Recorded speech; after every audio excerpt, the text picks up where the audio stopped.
Muy buenos días. Las autoridades de la Universidad Católica Cecilio Acosta, su canciller, rector y demás miembros del Consejo Universitario les envían un cordial saludo de bienvenida y agradecimiento por acompañarnos en estas jornadas de reflexión musical.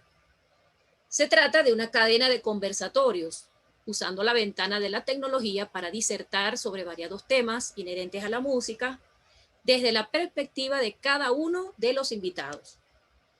De alguna u otra manera, no hemos escapado a la situación mundial que es la pandemia y a las difíciles condiciones en las que nos encontramos en nuestro país de origen, que es Venezuela. Nos reclaman conversar acerca de cómo cada uno de los profesionales de la música han sorteado las dificultades y han superado cada escollo, tomándolas como retos y desafíos para continuar desarrollando este arte sonoro. Estas jornadas de reflexión musical están dedicadas a conmemorar el Día Internacional del Músico, que fue celebrado el domingo pasado, 22 de noviembre. Celebrar además que la universidad ya arriba a sus 37 años de fundada, este 1 de diciembre, y recordar y homenajear al profesor Alberto Moreno Rivarrí, que durante 36 años dictó cátedra en casi todos los programas que la UNICA ha ofrecido desde su fundación. Que brille para él la luz eterna y descanse en paz. Amén. Agradecemos a cada uno de los expositores que aceptaron la invitación para realizar estos conversatorios, por su tiempo, que es un regalo inconmensurable, así como también agradecerles a cada una de las instituciones donde laboran actualmente, de manera que sirvan estas jornadas para estrechar lazos de trabajo cooperativo, de enlace institucional y hacer próximos eventos conjuntos. El webinar de hoy, viernes 27 de noviembre del 2020, tiene como invitado al expositor al doctor Luis Pérez Valero. Él es compositor, musicólogo, director de orquesta, docente y productor musical. Un doctorado en música en el área de musicología por la Pontificia Universidad Católica Argentina. Posee un máster universitario en música española e hispanoamericana por la Universidad Complutense de Madrid, un magíster en música por la Universidad Simón Bolívar y una licenciatura en música, mención composición, por el UDEM UNEARTE Caracas, Venezuela. Como investigador ha publicado los libros Producción Musical, Pedagogía e Investigación en Artes con autoría de Menin James Ruiz, creo que se pronuncia así, y el discurso Ajá.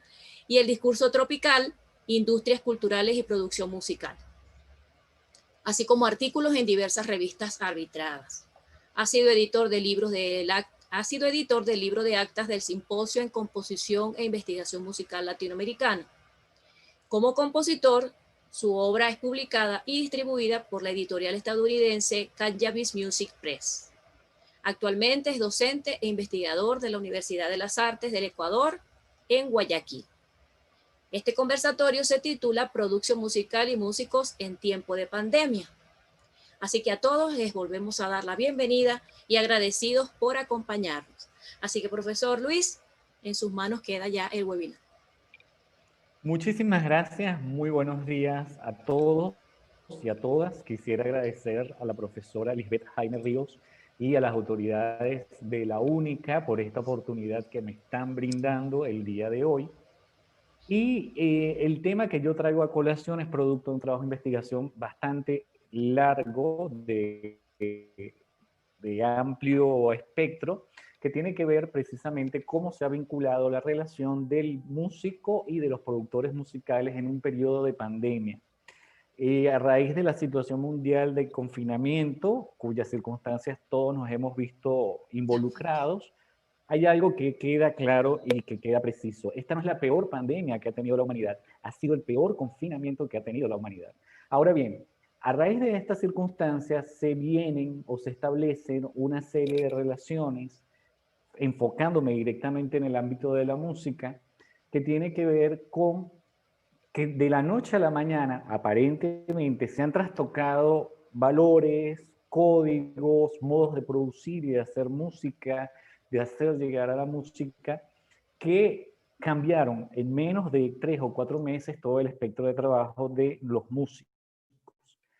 A nivel metodológico, la primera parte del trabajo, que es lo que voy a exponer hoy un poquitito, no es más que lo que se llama etnografía virtual, que es un aspecto que nos permite acercarnos a individuos, grupos, sociedades de música, con métodos etnográficos donde lo aplicamos a plataformas virtuales que originalmente no fueron concebidas para la producción y el consumo de la música.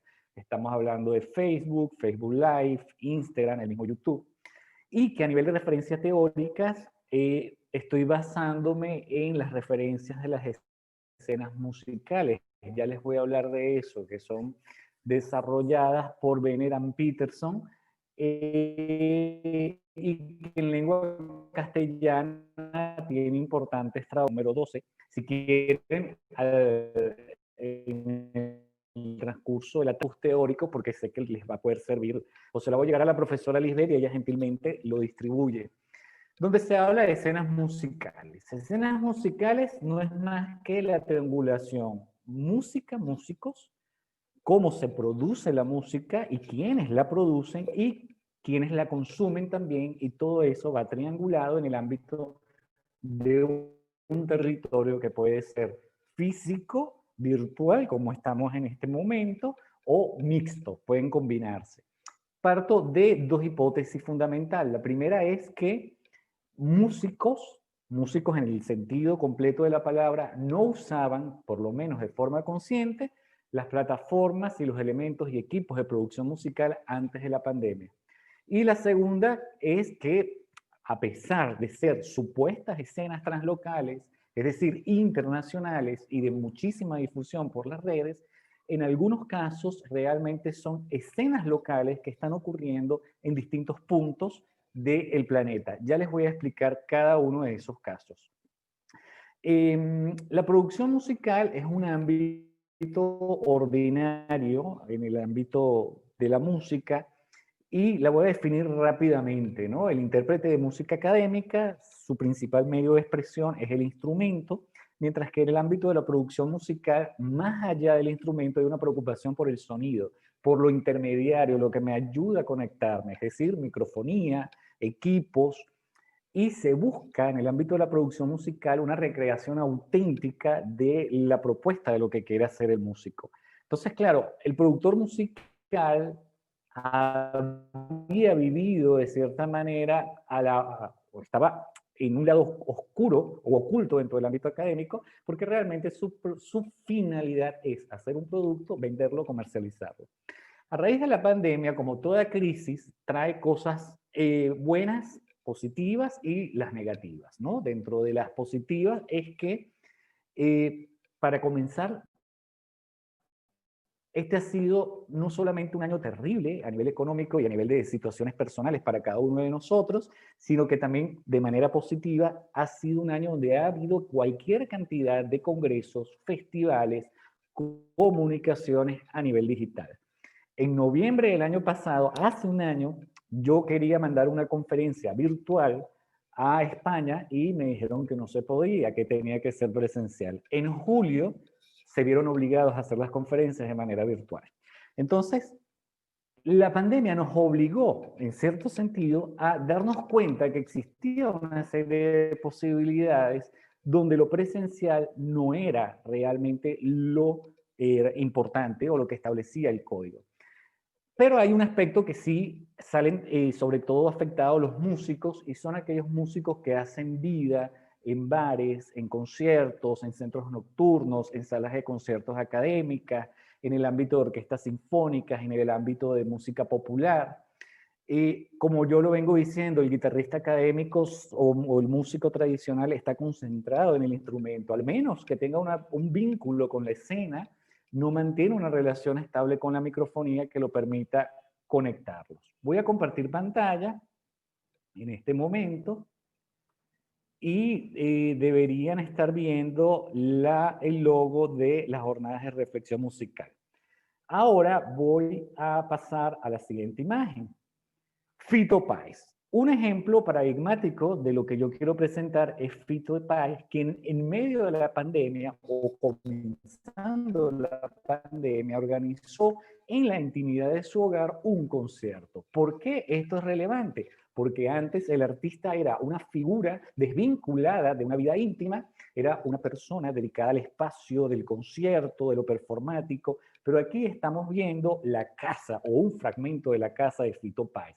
Ese es su piano, ese afiche y esa pared y esa lámpara está en su casa. Él a lo mejor está descalzo, no lo sabemos, está en una comodidad enorme en su hogar, y a partir de aquí viene un engranaje interesante. Es decir, pareciera que el artista ha omitido el intermediario desde el punto de vista de su producción, que se puede llamar productor musical, gente de escenografía. No lo sé, a lo mejor el equipo de producción musical para este concierto de Fito Páez, que además se hizo en vivo y después lo podemos ver una y otra vez en YouTube, eso también afecta los nuevos códigos que se han establecido dentro del ámbito de la eh, producción musical y del consumo de la música, el streaming y verlo diferido. A lo mejor tiene un equipo de 78 personas detrás para este video, pero lo más probable es que haya sido su hijo y que lo haya ayudado a colocar todo, y a lo mejor la grabación fue con la cámara de un celular. Entonces, ¿de qué estamos hablando? Estamos hablando que también la tecnología, las tablets, todos estos nuevos dispositivos permiten que el propio artista comience a generar, a producir sin la figura del intermediario del productor musical. Aquí tenemos en esta lámina una triangulación, mejor dicho, una arista muy interesante, la vinculación entre el productor, el artista y la audiencia, entendido esta también desde el punto de vista de la fanaticada o del consumidor. Todos ellos se vinculan en un ambiente, en una escena musical, en este caso yo decido llamarlo mercado, pero cuando entramos al ámbito directo de la reconfiguración de las pandemias, el artista aparentemente, e insisto, digo aparentemente porque no en todos los casos se da, prescinde de la figura del productor y se interconecta o realiza una propuesta mucho más sencilla, mucho más directa, directamente a su audiencia y de sus fans. Lo importante aquí es que en el ámbito del mercado se trastocan varias cosas. Fito Páez decidió hacer su concierto gratis, pero como vamos a ver más adelante, otras personas, otros artistas han aprovechado las circunstancias y hacer el concierto o hacer el video o el streaming con la finalidad de recabar fondos o de cobrar entradas o del derecho a la vista del video por su presentación artística. Esto es lo que les hablaba al principio, las escenas musicales, en este caso es un teórico llamado Shank, donde él triangula producción musical, transformación cultural, consumo y todo eso en un espectro de escena musical. Repito, escena musical, estamos hablando del ámbito, puede ser geográfico, puede ser la sala de concierto tradicional, puede ser online o puede ser una mezcla de todas. Y una de las cosas más interesantes que se ha producido a raíz de la pandemia es que antes de la pandemia, la mayoría de los artistas estaban trabajando en el ámbito tradicional vinculado a la gira de conciertos, presentarse en distintas audiencias con la finalidad de poder precisamente satisfacer un segmento del mercado y poder cobrar por ello. En lo particular, me interesa más cómo, a pesar de los esfuerzos de la tecnología, realmente han sido pocos los artistas que han traspasado el umbral de su audiencia y han conquistado nuevos públicos. Esto lo voy a explicar más adelante. El productor musical no ha desaparecido, por el contrario, se ha renovado, ha buscado nuevos rumbos, se han asimilado a la plataforma. Por ejemplo, hago una breve inciso, los artistas de reggaetón y de trap, por ejemplo, Bad Bunny, J Balvin, ellos desde hace muchísimos años sale primero el video en YouTube antes que en Spotify o incluso antes de que salga el disco a nivel comercial, ya en las redes ya está circulando el ámbito musical. Cuando entra la pandemia, pues ellos lo único que tuvieron que hacer fue vincular o direccionar ciertas cosas porque siempre estuvieron allí, trabajando desde ese ámbito, cosa que no sucedía con otros músicos como vamos a ver más adelante. Ahora, esto tiene una particularidad, todas estas redes y todas estas plataformas, porque la escena musical ha cambiado y es interesante porque involucraba muchos elementos. Aquí pueden ver en esta lámina continuando con Shank, que él definía, mira, una escena musical, además de los músicos y del público, necesita todas estas cosas: producción musical, estudios de grabación, salas de ensayo, una compañía, radio, distribución, gente. Todo esto no es más que gente, gente, gente y gente, y que tienen que estar integradas y conectadas entre ellos todo el tiempo. Las escenas virtuales traen como aparente consecuencia que no haya un acercamiento físico. De hecho, no es necesario el acercamiento físico. Y esto es muy interesante porque en un congreso que hubo en México en el año 2005, si no me equivoco, ya se hablaba de que los sellos discográficos en aquel entonces, hace 15 años atrás, estaban buscando la manera de producir o convertir toda la mercancía o todos los productos al ámbito digital. Ya desde el 2005, incluso antes, los sellos discográficos veían que había un cambio completamente en el formato y el cual deberían ellos resignificarse. La pandemia lo que hizo fue empujar una serie de cosas que en el ámbito de la música ya estaban. En el caso de Veneda Peterson, los teóricos que ya nombré, ellos hablan de escenas virtuales en el ámbito de los grandes espacios físicos, pero que es significativo porque está integrado en una comunidad específica. Es decir, nosotros en este momento no solamente somos más que una escena virtual, es una discusión académica virtual, pero geográficamente estamos en distintos puntos geográficos de la Tierra, distintos puntos horarios, pero en un encuentro, en un momento sincrónico muy importante. En el ámbito de la música, comparto aquí esta imagen de Instagram, porque uno de los aspectos positivos que ha traído la pandemia, porque ya sabemos todo lo que ha pasado, es que los músicos han descubierto que las plataformas, que además han sido creadas con una finalidad determinada y para la música, funcionan para que músicos, críticos y musicólogos expongan su trabajo. Lo que parece bastante paradójico es que los músicos estamos preparados en el ámbito, valga la redundancia, de hacer música, no de hablar de la música. Me gusta mucho usar el ejemplo de Rubén López Cano. ¿Cuál es la función de un futbolista? Jugar en la cancha y meter gol. ¿Cuál es la función del narrador? Explicarnos de manera verbal y lógica que ellos deben considerarnos, o mejor dicho, que nos deben explicar la partida de fútbol. Nunca vamos a esperar que un futbolista nos hable de manera fluida, académica y docta de fútbol. En el ámbito de la música pasa exactamente igual, y por eso es que a los musicólogos a veces tenemos como esa cruz encima, que nuestra principal herramienta es la palabra, cosa que es verdad, pero la palabra dirigida y direccionada para hablar de música. Traigo esto porque en la imagen que tienen allí, Instagram se ha utilizado en los últimos tiempos con la idea de ofrecer charlas y conferencias. Aquí tenemos una simple, esto fue aleatorio, pero por casualidad, él es mi amigo, el maestro Leonardo Lozano, realizó una conferencia con la Dirección de Cultura de la Universidad de Carabobo, y lo hizo a través de la plataforma de Instagram, que es fascinante porque esta fue una plataforma creada en el 2010, simple y llanamente con la finalidad de compartir fotografías. Y resulta que hoy en Instagram tú puedes conseguir desde cadenas estructuradas, jerarquizadas de pornografía, de prostitución infantil, como también de propaganda política y como también de contenidos de carácter musical educativo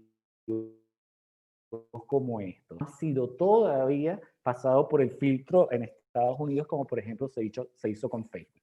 Bueno, voy al punto. ¿Qué pasa con Leonardo Lozano? Leonardo hace su conferencia en Instagram, cerca de 40 personas. Leonardo está en Perú. La persona que lleva la cuenta de Instagram de la universidad está en el estado Carabobo. ¿Y quiénes éramos la audiencia? La audiencia éramos 40 personas que estábamos en distintos aspectos geográficos, pero todos teníamos una relación más cercana que otras con Leonardo Lozano. Es decir, si Leonardo hubiera hecho esa conferencia dentro de Venezuela, específicamente en la región de Carabobo, todos hubiéramos sido los mismos que estábamos allí, solo que por razones obvias estamos desplazados, fragmentados en el territorio. Entonces, aquí viene una pregunta que entra dentro de mi trabajo de investigación. ¿estamos al frente realmente de una audiencia translocal o es una audiencia local que se encuentra fuera de los territorios y contextos? Eso es algo que no voy a responder porque realmente no lo tengo todavía concientizado. Aquí en la lámina 9, pues, pueden ver un poquito cómo fue esa configuración desde distintos puntos de vista geográficos unidos a través de una red.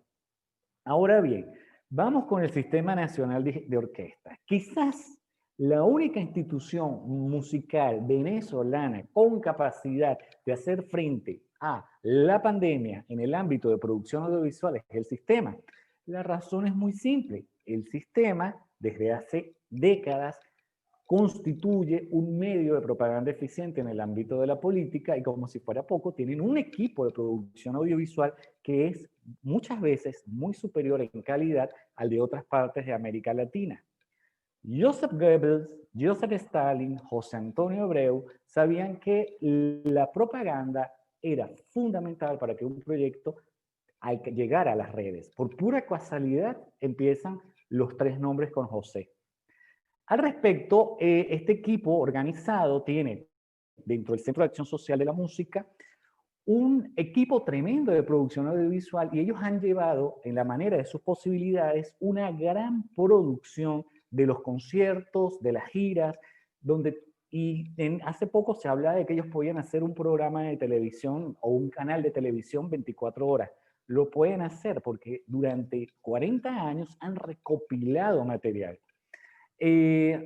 Ahora, si bien sigue promoviendo actividades pedagógicas y artísticas, lo interesante es que también siguen promoviendo, no solamente ellos es un ejemplo, lo que yo llamo el estreno virtual o el refrito virtual.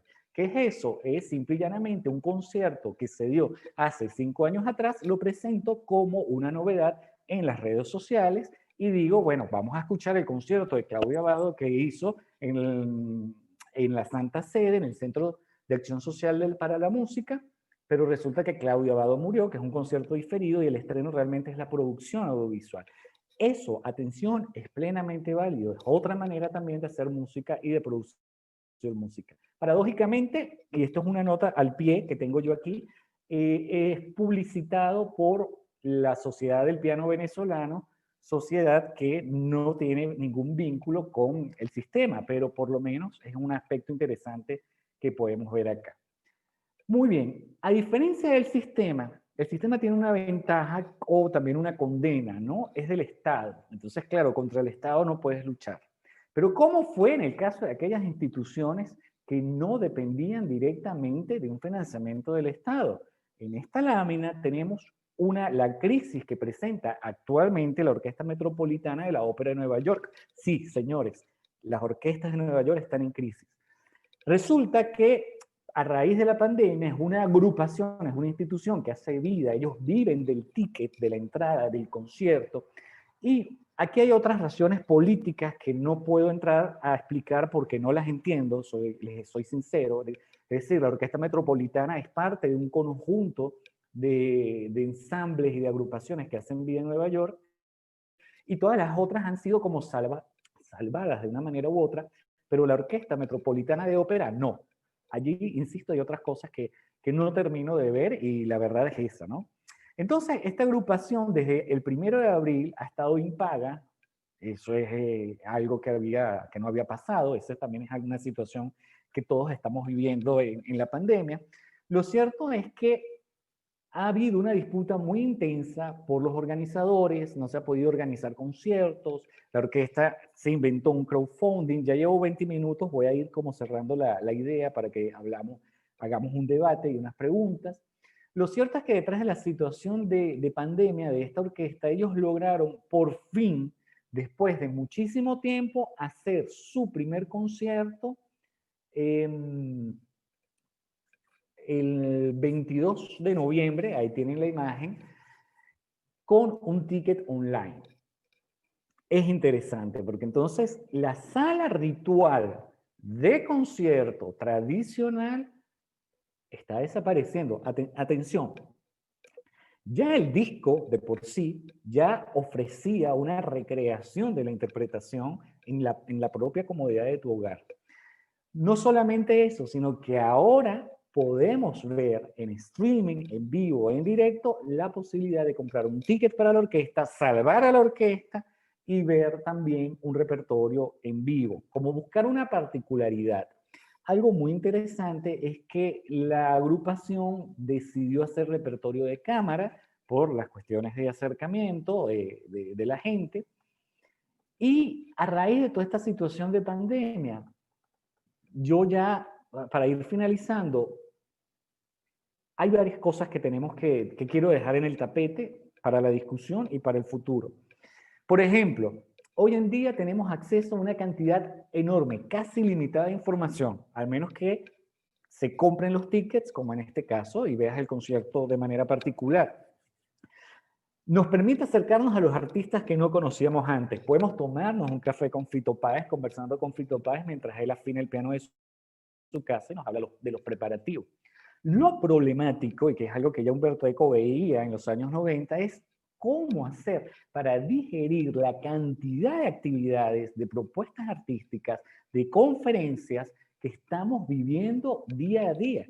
Porque aquí tranquilamente podemos terminar la conferencia con la única y podemos ver los videos de la Orquesta Metropolitana de Nueva York, o podemos incluso encontrarnos o reencontrarnos con cualquier cantidad de información que está en las redes. Todo esto trae como consecuencia que en el ámbito de la producción musical, el músico tenga que hacer un esfuerzo para encontrarse, para descubrir el uso de la microfonía, porque no es igual tocar un trombón en una sala de concierto que tocarlo en tu casa con un micrófono para ser transmitido en un canal, en streaming, en YouTube, en Facebook Live. No es lo mismo. Entonces, el músico tradicional le ha tocado aprender eso. En este punto, como yo le digo mucho a mis alumnos, cantantes de reggaetón 1, resto de la humanidad 0. Los cantantes de reggaetón llevan casi 20 años trabajando con las redes, produciendo para las redes. Llega la situación de pandemia y fue viral, fue todo lo contrario, más música, más producción, porque tienen los equipos, tienen la disciplina y tienen el trabajo. Toda esta situación de pandemia plantea, evidentemente, reconfigurarnos lo que es el trabajo del músico, reconfigurar lo que es el consumo de la música, replantearnos la territorialización del consumo de la música también, desde dónde se distribuye, desde dónde se hace y cuáles son las circunstancias que se establecen. Bueno, por último, quisiera, llevo 25 minutos, me pasé, agradecer una vez más por la invitación. Les voy a hacer llegar el material a la profesora Lisbeth para que todos, por favor, lo compartan, lo discutan. Y tan solo un último mensaje para sonar un poquito esperanzador. En medio de la pandemia es maravilloso que se puedan dar encuentros e intercambios como estos, porque estos son momentos, el momento de encierro, el momento de confinamiento, o te mata por el aburrimiento o por el estrés, o te permite ser creativo, dedicar tu tiempo a un proceso de creación, a un proceso de investigación, o a disfrutar de la música, ¿por qué no? Muchísimas gracias, profe Lisbeth, y abrimos el ciclo de preguntas.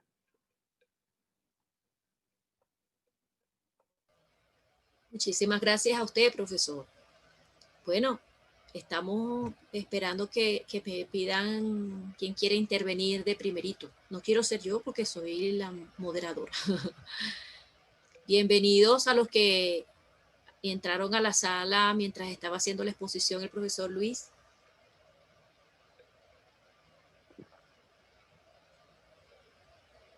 ¿Alguna pregunta? Puede ser escrita, pueden abrir micrófonos, somos pocos, somos 12 personas.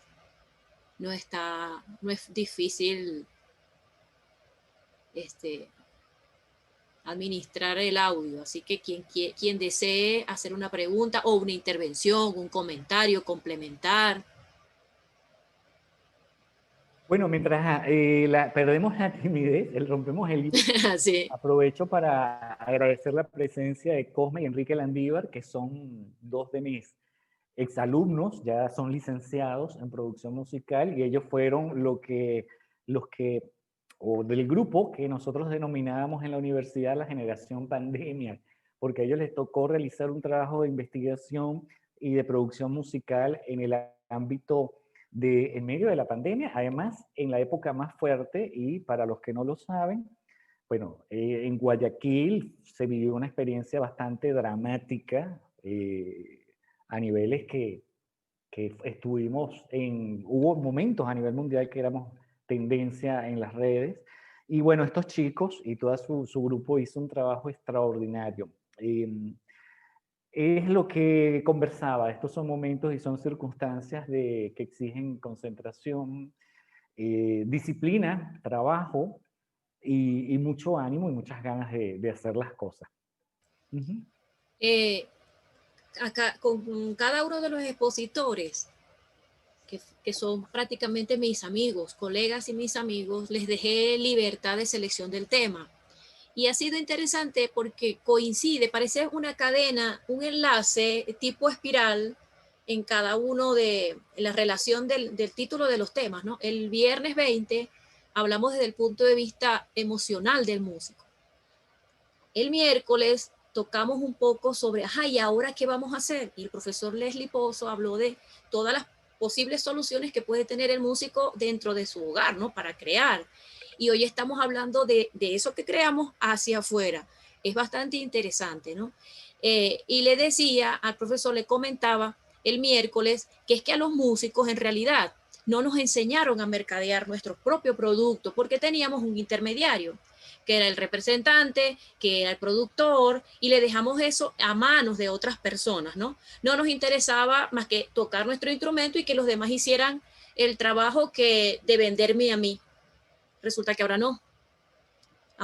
Y que los que estamos dentro, quien no tenga suficiente poder adquisitivo para comprar equipos y crear su propio estudio en su hogar, amén de aquellos que sí pudieron tener, por ejemplo, una academia de dar clases privadas y tenían un espacio más o menos adecuado, así sea con cartón de huevo, se hacía un mini cuarto de estudio de producción y que fueron comprando sus equipos, pero nos ganaron los jóvenes.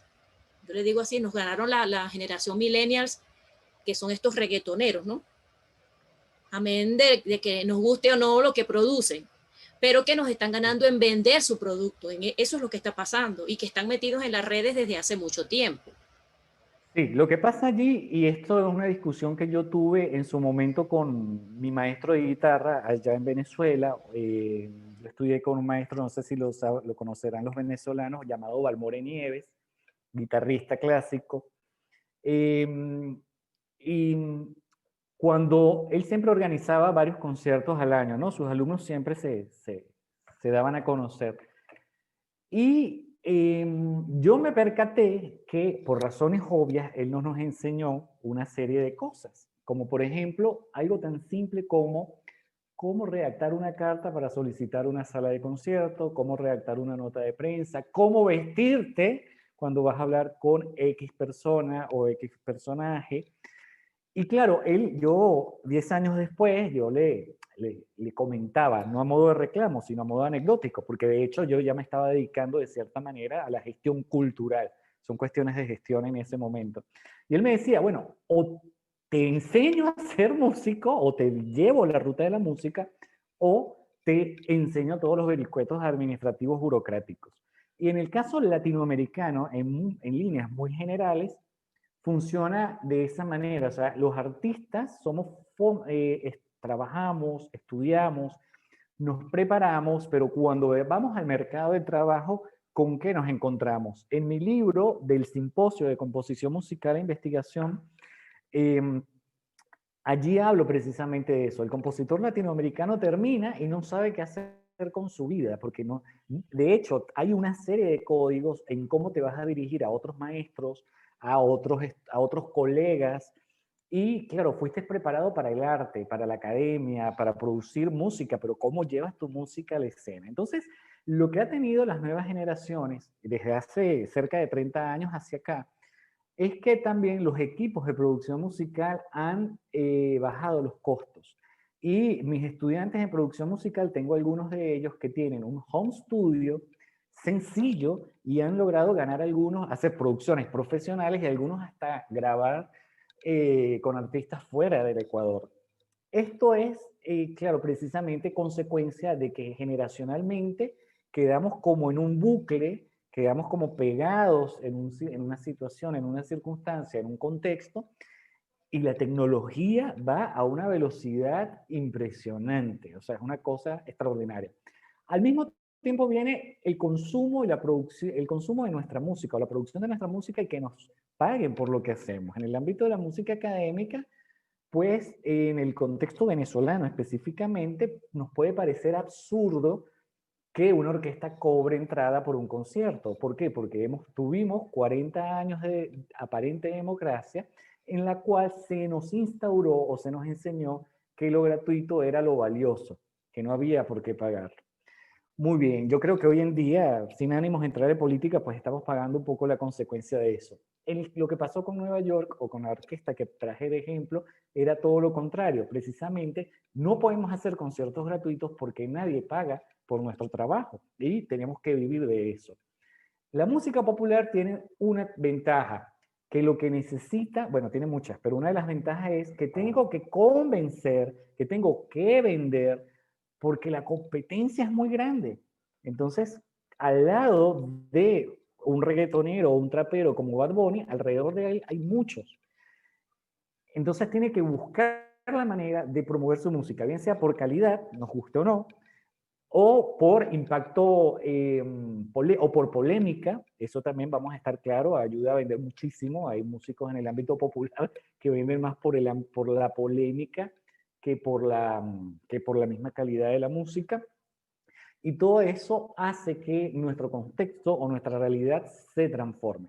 Como dije yo al principio, ¿por qué la academia no había considerado hasta el año 2012, o sea, aquí mismo, no había considerado la producción musical como algo serio? Porque veían en la producción musical, y hablo desde el ámbito de la musicología más tradicional, veían en la producción musical el trabajo sucio, el de recoger micrófonos, el de buscar cantantes, el de vender la música.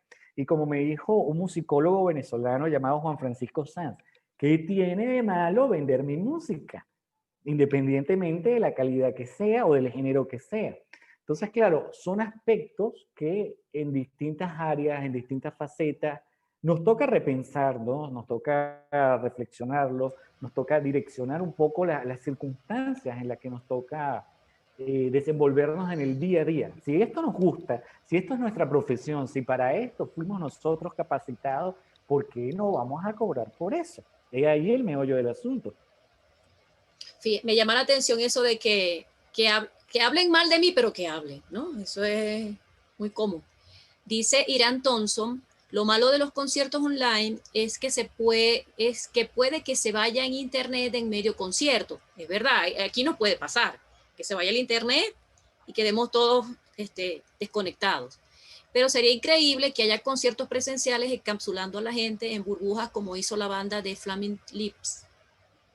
Sí, eso fue un proyecto formidable que se hizo. Eso deberías organizar otro simposio para hablar de esos proyectos. Sí, y el problema con la tecnología y con Internet es que es falible, es falible. Por ejemplo, como te comentaba al inicio, hay días que se me va la Internet o se va la luz completamente y escapa completamente de nuestra realidad. Indudablemente, han se ha reconfigurado, se ha planteado cosas nuevas con esta pandemia en el ámbito de la música. Ahora bien, lo que veremos es que va a perdurar en el tiempo, que va a cambiar y que va a modificarse.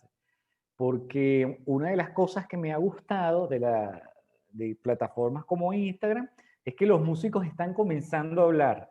Me explico. El músico de orquesta toca, no tiene por qué hablar, pero entonces se han inventado, qué sé yo, encuentro entre fulano y sutano para hablar del clarinete. ¿Sabes por qué se produce eso? Porque precisamente las redes sociales traen una condena, este es mi celular con la carátula de Mickey Mouse, perdón, traen una condena que tienes que generar contenido nuevo permanentemente, ¿ok? Mínimo a la semana.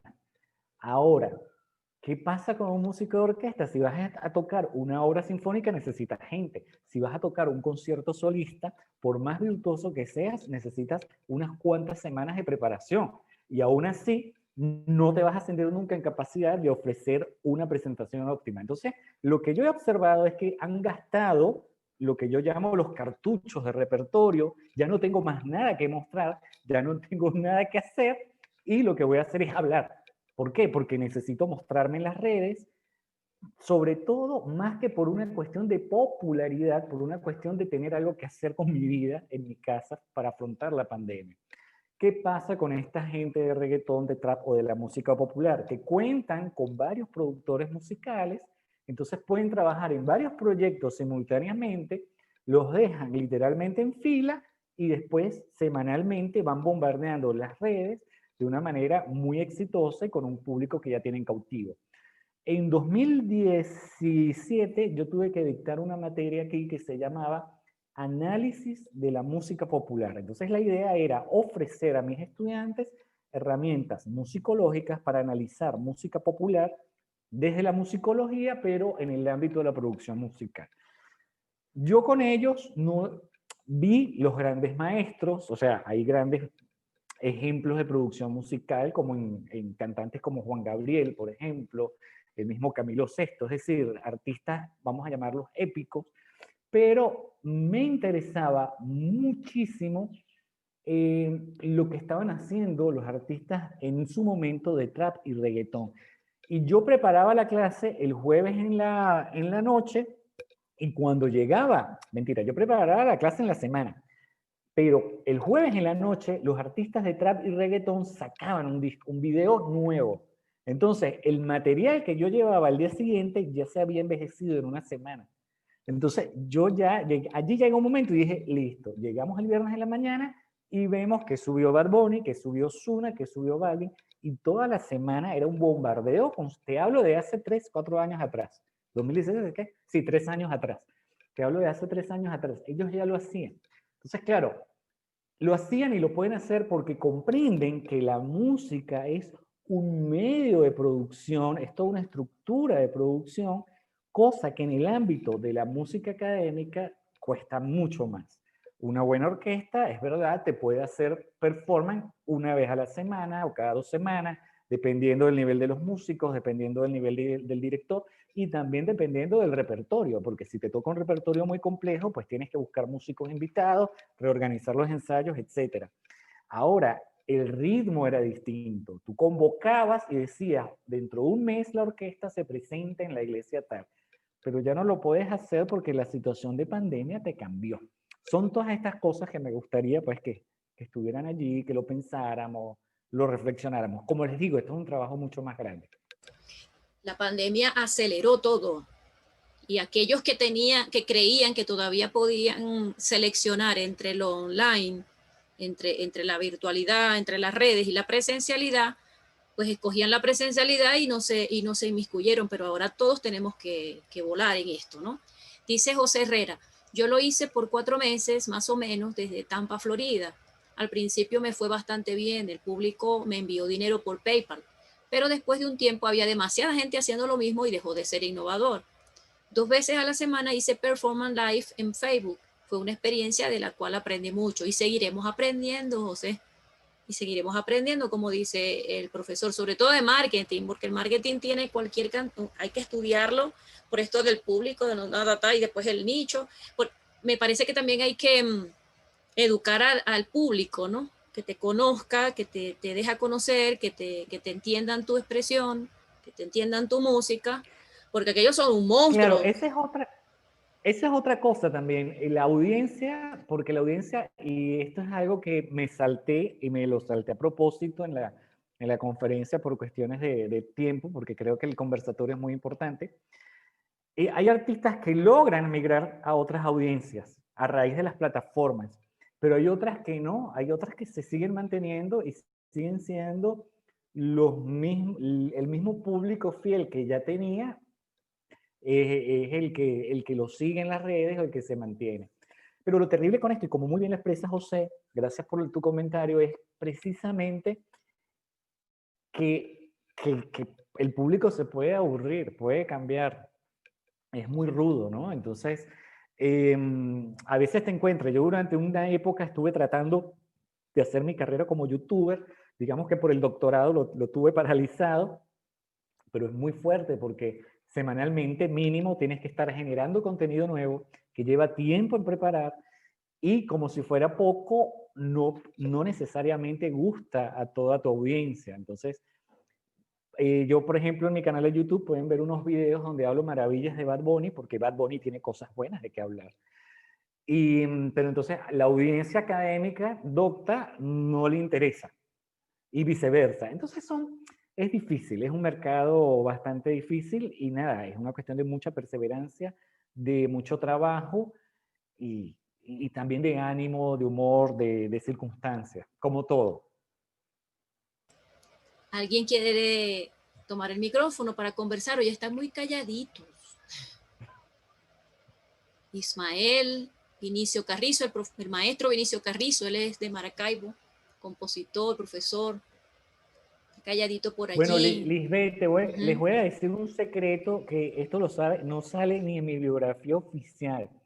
Mi papá era maracucho. Qué Entonces bien. yo nací en el estado Lara, pero fue circunstancial, ¿no? Íbamos pasando en la carretera, me antojé y nací allí, Ay, Dios mío. ¿no? O sea que tú eres Sí. un guarocucho.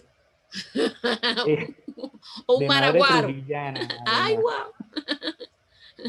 Entonces, interesante ese vínculo, ¿no? Por eso esa cercanía, ¿no? Con todos ustedes. Maestro Luis, ahí está Gustavo Mejinés, que eres el maestro que le dije que le enseña mariachi allá en México. Quería enlazarlo, presentarlo, aprovechar que están aquí para presentarlo. Es raro que no ha comentado nada. Está escuchando Encantadísimo atento. de conocerte, Gustavo. Le comentaba a la maestra, bueno, para empezar, yo viví un tiempo en México, muy agradecido con México. México fue el país que literalmente me dio mi primer trabajo como profesional de la música. En Venezuela yo era estudiante, me graduó y me contratan en México por una temporada. Y le comentaba a la maestra que mis alumnos están por comenzar a hacer un trabajo de investigación sobre el mariachi en Ecuador. Gracias, buenos días, maestro Luis, maestra Lisbeth, compañeros.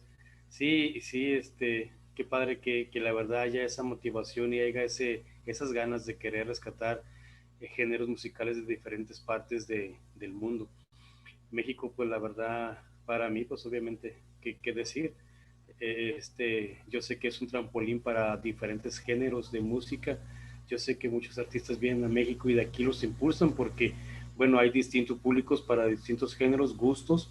Y bueno, aquí el cuidado pues es de tener, como escuchaba anteriormente, que de repente a veces la música, lo que es la música con calidad, de repente tiene sus bajones y ahí el compromiso que tenemos todos nosotros desde crear una cultura en los niños desde pues, edad temprana para que de verdad puedan ir distinguiendo, ir discriminando la música verdadera, la música que nos hace crecer como personas, incluso pues que se les dé aporte, apoyo económico. Yo sé que muchos países en el mundo pues sufrimos ese enorme problema, ¿no? De tener el apoyo económico a través de los gobiernos, a través de instituciones, pero pues eso que no nos desmotive.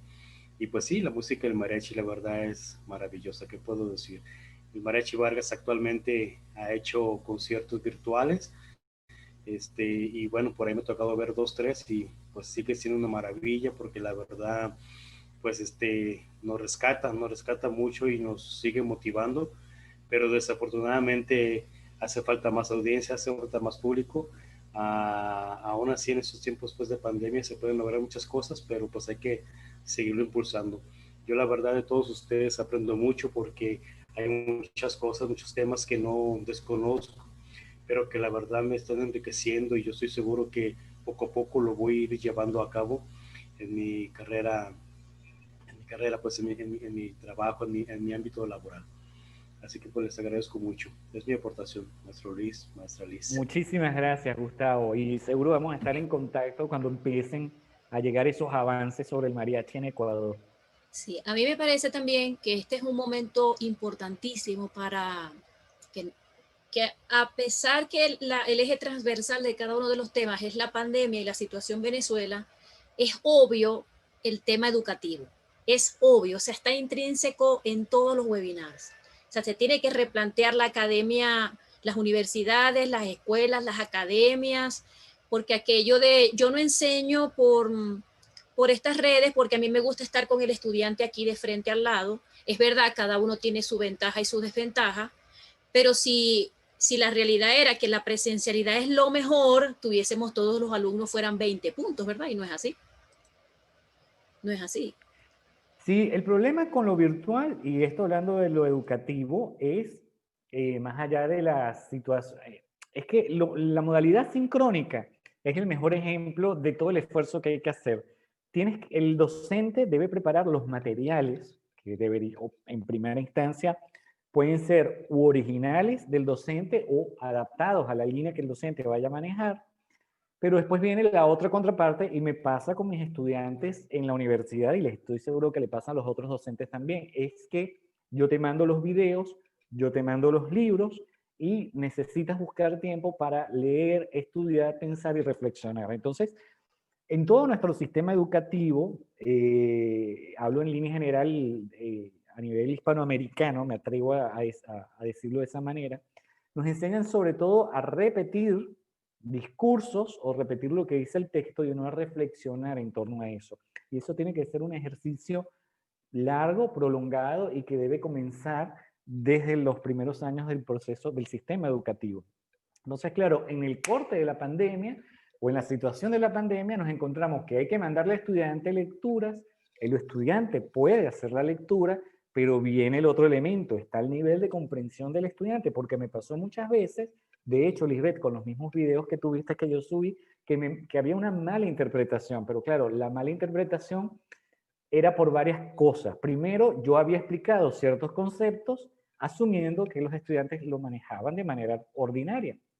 Y segundo, claro, a partir de eso, el estudiante desde su visión de mundo hacía la conjetura que era errónea lo que yo quería. Entonces, claro, todo esto nos parece mentira, pero involucra que haya un mayor ejercicio de pensamiento y de reflexión involucrado en este proceso de la educación asincrónica o en la educación virtual.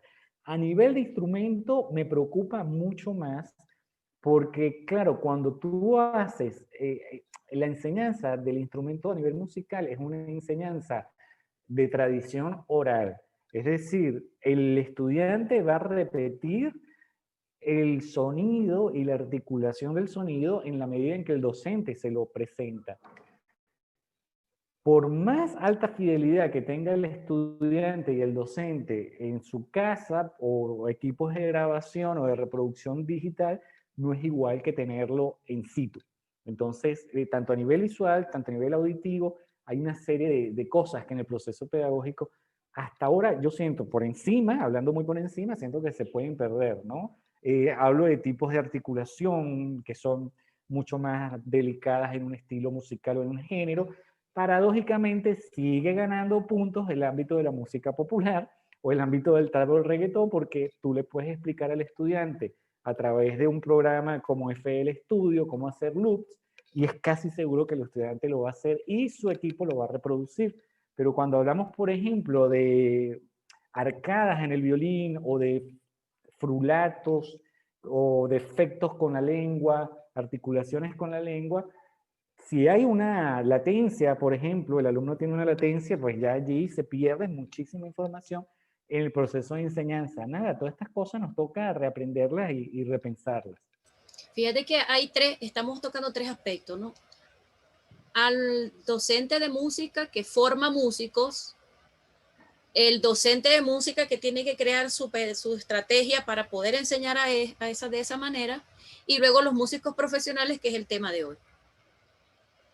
O sea, hay tres visiones de este mismo problema de músico y producir, porque aunque producir material académico, producir tutoriales, estructuras para que otro aprenda, para que consuma otro mientras aprende, pero yo como me formo como músico siendo joven o adolescente o niño, la familia, cómo contribuye a ese proceso educativo, o sea que es toda una cadena de consecuencias que trajo la situación confinamiento, vamos a decirlo así, que lo planteaste al principio, que no es la pandemia en sí, porque no es la peor del mundo, sino el peor confinamiento, sino que ahora los padres o los representantes de esos niños jóvenes y los mismos adultos tienen que aprender dentro de su núcleo, de su casa, de adentro, pues.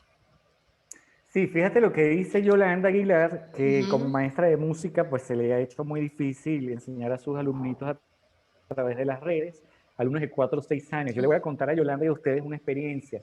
Yo dictaba una cátedra de cuatro, para los que no conocen el cuatro, es un instrumento cordófono de 4 cuerdas, súper popular y conocido en Venezuela, y yo dictaba clases precisamente a niños de 6 años de edad, y la clase eran los sábados en la mañana. Pero mis alumnos, la dinámica cambiaba, porque habían semanas en que llegaban a las 9 de la mañana con mucha energía, muchas ganas de tocar, pero habían semanas, no sé, será el ambiente, el ámbito de clase, les estoy hablando de hace 25 años atrás, y ahí llegaban cansados. Entonces teníamos unos colchones, unas almohadas gigantescas, y yo que les decía, bueno, vamos a hacer algo, todos a dormir durante media hora. Y los chicos dormían media hora y después de dormir los levantaba y hacía el ejercicio o la rutina con el instrumento. ¿Cómo haces eso en el ámbito virtual? ¿Cómo te toca un grupo y si a lo mejor la computadora está en la cocina, o a lo mejor está en la sala, o a lo mejor está en un sitio donde no hay? Esas son cosas que ciertamente hay que involucra todo un aspecto de repensar, pues. Uh-huh. Hola, soy Vinicio Carrizo. Me complace mucho estar participando en este video conferencia. Saludos a Lisbeth. Como añoro la universidad, sí, a la única. Soy de Santa Cruz de Mara, en Maracaibo. Yo estoy dando clases online y es muy diferente al modo presencial porque hay que ingeniárselas al momento de explicar. O sea que ahí el docente se vuelve un productor musical, aunque no sea música en sí, ¿no? El Profe. docente, bueno, lo que pasa es que el concepto de producción musical como tal, yo lo respeto mucho y lo manejo con mucha delicadeza porque eso involucra un concepto de la música que quieres hacer desde el cero, desde la nada. Pero lo que sí debería, o en la medida de sus posibilidades, debería conocer los equipos básicos que se utilizan en el ámbito de la producción musical para ser aplicados con una finalidad pedagógica o didáctica. Eso sí pudiera ser.